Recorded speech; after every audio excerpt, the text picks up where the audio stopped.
morning. Peace and blessings to you. This is Jennifer with the Empowering Minds Mental Health Podcast. And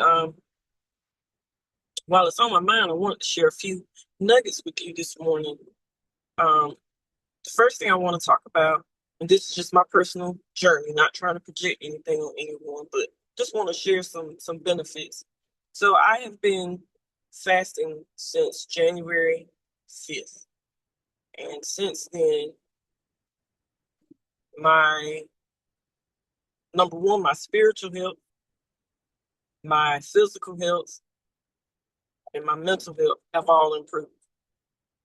And so with the spiritual health, I'm noticing that I am less distracted by things that normally would be a distraction. My sleep is improved. I was diagnosed with insomnia a long time ago. In fact, I had it so bad, I had to do a sleep apnea test to determine if I had sleep apnea. So they ruled that part out. But my sleep, even up until just recently, for example, I would fall asleep at 9, but I would wake back up somewhere between 12 and 3 or 1 and 3, and I would never go back to sleep. Or I wouldn't be able to go to sleep until the time frame between 12 and 3, and really closer towards 3.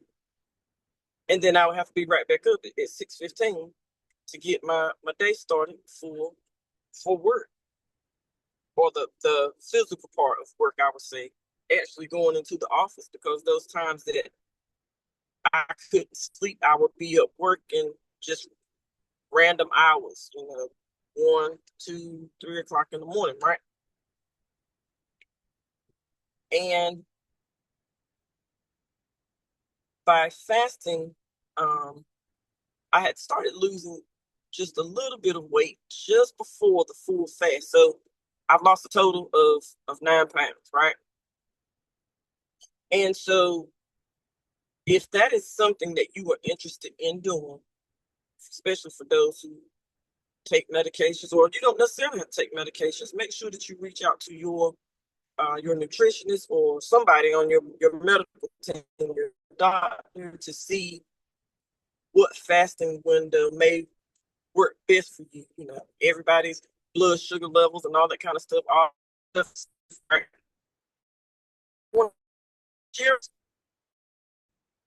So,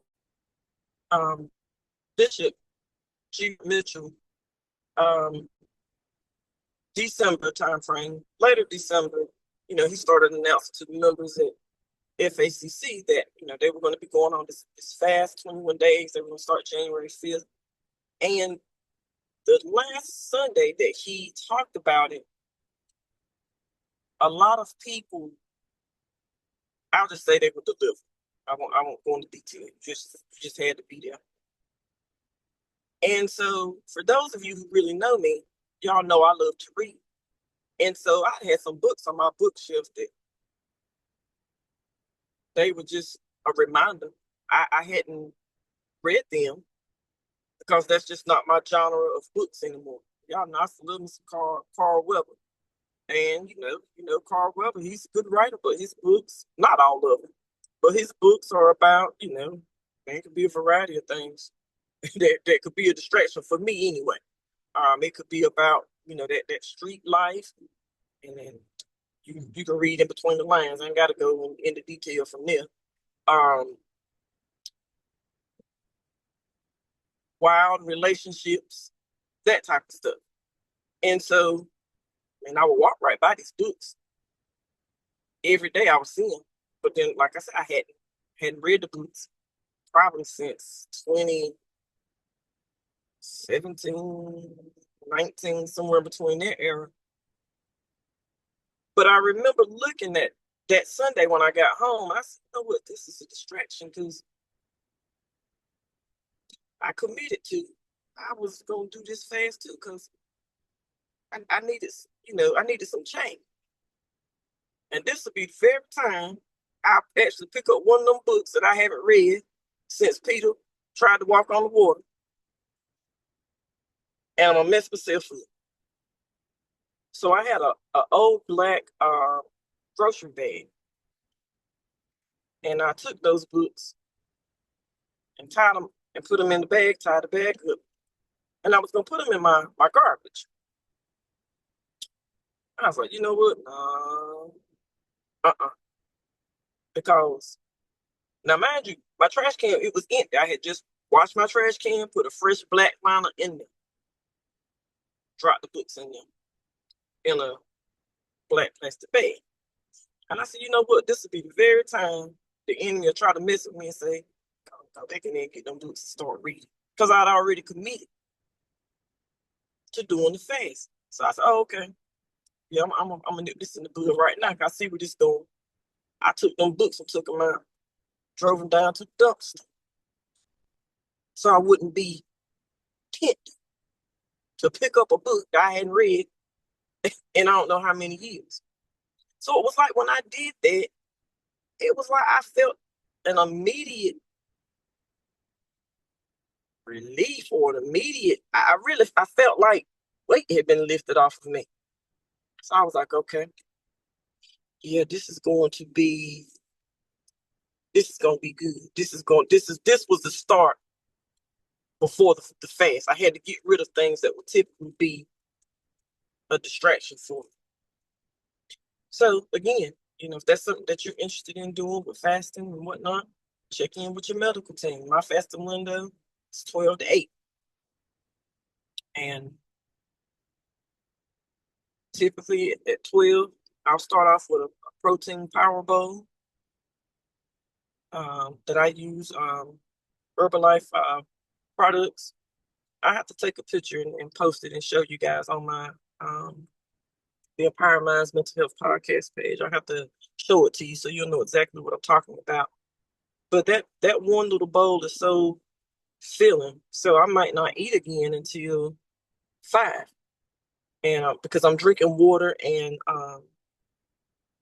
herbal tea, which is not hard for me to do. That's just something I typically do every day anyway. But anyway, so for my dinner, it's going to be a protein. It's either going to be a piece of salmon or a piece of chicken, because I don't really eat a lot of meat, and some steamed vegetables. Sometimes I just eat steamed vegetables only, right? And so just before bed, I would say about 7:30, I will drink about 8 ounces of sipping broth. And it's plant-based. You can find them at Walmart. And it has a pinch of sea salt. And the sea salt for me is a benefit because it helps me with electrolytes. I sometimes deal with things with I have severe muscle spasms as a side effect of this neuromuscular disorder that doctors diagnosed me with. I guess it's been about 10 years ago now. But I'll have muscle cramps so bad that, I'll have them. Sometimes I've had them all night long, basically from my calf all the way down to my feet. And the staff at the doctor's office would have to meet me with a wheelchair because I couldn't walk. There have been plenty of times I've had to call the EMT. I would crawl to the door and unlock the door and tell them my door is unlocked because I'm not going to be able to get up, walk to the door. So I would crawl to the door. They would have to, they would have to get me up and get me out of there and get me to Duke University Hospital. So anyway, that sea salt again, and just in general, if you can, again, check with your dietitian or your doctor, but just a little pinch of sea salt and water, spring water or coconut water, just a pinch, will help you with electrolytes. Because whether you know it or not, to be honest, Gatorade and Powerade and all that stuff, it really isn't really good for your body. Okay. So those are just some things I wanted to share with you on how it has helped to improve my spiritual, my physical, and mental health through fasting. And the second thing I wanted to talk to y'all about, or I guess I don't know if I want to pose it as a question. Did you know that seeking therapy or some type of resilience skill that could be through peer support, a life coach, again, a therapist, psychiatrist, psychologist, behavioral specialist, behavioral health specialist. Did you know that when you tap into those resources that are for you, that is a win, that is a strength? See, the stigma around seeking these type of services is looked at and is frowned upon as a weakness. And that's just not the case. So I'm gonna give an example. It do. We had what is it called? The employee assistance program. And so you get, I believe it's either 5 or 10 free counseling sessions with a licensed clinical social worker. And during those sessions, they are working with you. They're connecting you with therapists that are within the insurance network, and they leave it up to you to do the legwork to decide, well, let me reach out to this person. I think this will be a good, fit for me or whatever. Y'all know a lot of people didn't take advantage of that benefit. Yeah. The social worker told me so. You'd be surprised. The people that don't take advantage of this, but they do need the services. So tap in, y'all. There's nothing wrong with that. I don't know what your role may be in life. You may be a mother, a wife, aunt, child, whatever your role is in life. You can only be the best you when you're well overall, spiritually, mentally, and physically. How can you pour out to someone when you're depleted? You don't have no electrolyte. You don't have nothing going on in your body. So that is my encouragement for you. Get the help that you need. And some may say, well, I had insurance on my job, but I lost my job, so now I don't have insurance, or the insurance is too expensive. I know. Sure, I've been there. I know. Which is why I try to post as many free resources. I'm talking about some legit ones. 988, National Alliance on Mental Illness. There are a couple of different ones. And in fact, I started sharing some on my personal page today, but I'm going to share them to the Empowering Minds Mental Health Facebook page, as well as our website. Those are free resources, and they will connect you to resources that either they are free or they're low cost, very low cost. But a lot of times when you call in, like I have information, if you have issues with substance abuse and addiction, it's going to be a trained professional on the call. And so when they call, they're not just going to say, oh, okay, well, where do you live? Oh, okay, well, I'm going to connect you with such and such. No, they are trained advocates, counselors on those lines, or peer support specialists too, as well, who listen. They're not there to diagnose you, but they are there as a coping skill. They are there to support. They are there to listen. They're listening to what you're saying, so they'll know exactly what resources or additional resources that they can connect you to within your community. So again, tap into those resources. I don't care what the stigma says. I'm telling you what I know personally about what therapy has done for me. I've worked in mental health. I've lost count. I'm really serious. I think it's either 22 or 23 years. 1, 2, somewhere in there. Mental health, special education, all that stuff wrapped up. Yeah. Yes, I have a therapist. Now, some time ago, I would have been embarrassed to even share that with anybody, but I'm not embarrassed. I've been through a lot. So now my tests are now a testimony. And when I do speaking engagements, I'm very strategic that I'm not using topics that are like trauma that can trigger someone. When I do speaking engagements around mental health, I am not there to diagnose. I am there to empower, encourage, and inspire, sharing like a little bit of my life. I'll share biblical principles, those different types of things. I connect people to different resources that I know for sure are legit because I want people to get the help that they need. Because when I was growing up,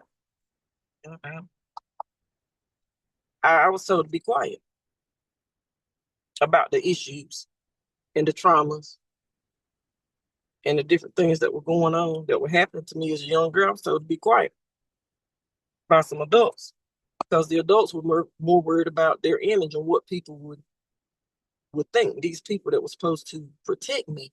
So over years, my mindset was, if I have a problem, don't tell anybody. Figure it out yourself.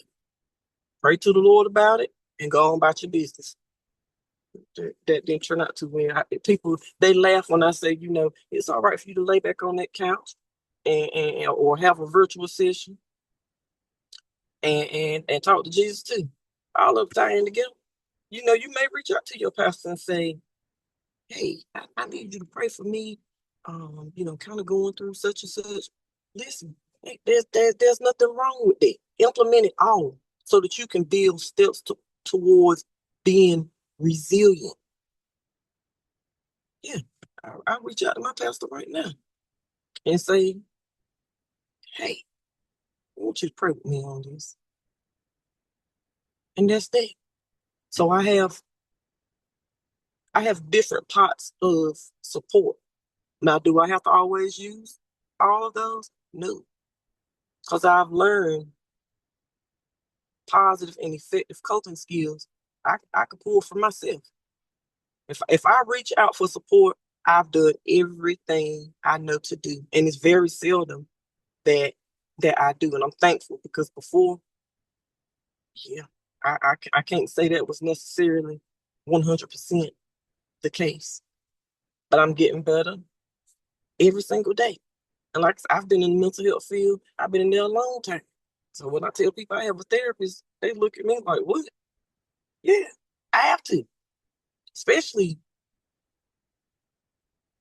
now in this climate and culture and things that are going on and things that I'm seeing. People, they're not only facing issues with their mental health, they're also facing issues with where I'm going to sleep at the night. It's supposed to be 10, 15 degrees outside tonight, which is why I try to pull back as much as I can. Personal hygiene products, sleeping bags, food drives. It's about service for me in my personal business ventures that the Lord has blessed me with, as well as my work assignment that He has blessed me with. It's all about service because none of us know what tomorrow may bring. Your mental health may be great today and something can happen. Yeah. And you may need some mental health services. You just don't know. So again, I encourage you to please take care of your mental health, your spiritual health, your physical health, and your mental health. I'm telling you, the three are definitely connected. Make sure you watch the foods that you are putting in your body. I want people to understand your gut health is related to your brain health. Go in there and eat some smothered chicken with some mashed potatoes and gravy and some string beans and some cornbread or some jiffy bread and drink you some sweet tea. See what's gonna happen to your hand part about 10, 15 minutes after that meal sit down. Your brain gonna get the itis. Your brain is good. Listen, it's good to fire it in. And your physical body, first thing you think, man, I need to go take me a nap. It's linked. Yeah. So you gonna take you a nap, then you gonna skip over, you ain't gonna read your devotional, you ain't gonna tune into YouTube and maybe watch the replay of your church service, or tune into some praise and worship music, or you definitely ain't going to the gym. You ain't going for no walk. All three have been impacted. So anyway, peace and blessings, y'all. Take care of yourselves until next time.